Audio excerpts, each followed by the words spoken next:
আসসালামু আলাইকুম। আমি ডাক্তার মোহাম্মদ আলমগীর হোসেন। আমি একজন শিশু সার্জারি বিশেষজ্ঞ। সহকারী অধ্যাপক হিসেবে কর্মরত রয়েছি বসুন্ধরা আদ্দিন মেডিকেল কলেজে। আজকে যে বিষয়টি নিয়ে আপনাদের সাথে কথা বলব সেটি হচ্ছে বাচ্চাদের যদি হার্নিয়া হয়, হার্নিয়া রোগ সম্বন্ধে আমাদের কমবেশি সবারই ধারণা রয়েছে। বাচ্চাদের যদি কখনো হার্নিয়া রোগ হয় সেক্ষেত্রে আমাদের করণীয় কি? এক্ষেত্রে অনেকেই বলে যে, "আমার বাচ্চার বয়স তো অনেক কম, আমার বাচ্চা তো দুর্বল। সেক্ষেত্রে আমার বাচ্চার কি অপারেশন করা সম্ভব হবে কিনা?" অথবা অনেকেই প্রশ্ন করে যে, "আমি আমার বাচ্চার অপারেশনটা কি আরো কয়েক বছর পরে করলে হয় কিনা?" সেক্ষেত্রে একটি উপদেশই আমি দিয়ে থাকি। সেক্ষেত্রে বলি, যদি আপনার বাচ্চার হার্নিয়ার অপারেশন না করা হয় যথাসময়ে, তাহলে আপনার বাচ্চার কিন্তু এই হার্নিয়া থেকে নানা ধরনের ঝামেলা হবে। এটি আটকে যেতে পারে। আটকে গেলে এখান থেকে নাড়ি পচে যাবে, আরো নানাবিধ সমস্যা হবে। তখন কিন্তু আল্টিমেটলি আপনার ইমার্জেন্সি ভাবে সেটি আপনার অপারেশন করতে হবে।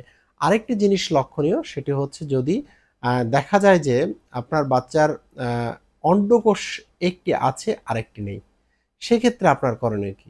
অনেকেই বলে যে, "না, আমার একটি বাচ্চার অন্ডকোষ আছে, সেক্ষেত্রে আরেকটি অন্ডকোষ কি দরকার?"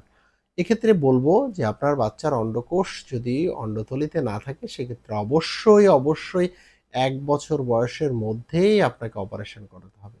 অর্থাৎ ১ম জন্মদিন পালনের আগে আপনার অপারেশন করে নিয়ে গিয়ে জন্মদিন পালন করবেন। সবাইকে ধন্যবাদ। আসসালামু আলাইকুম।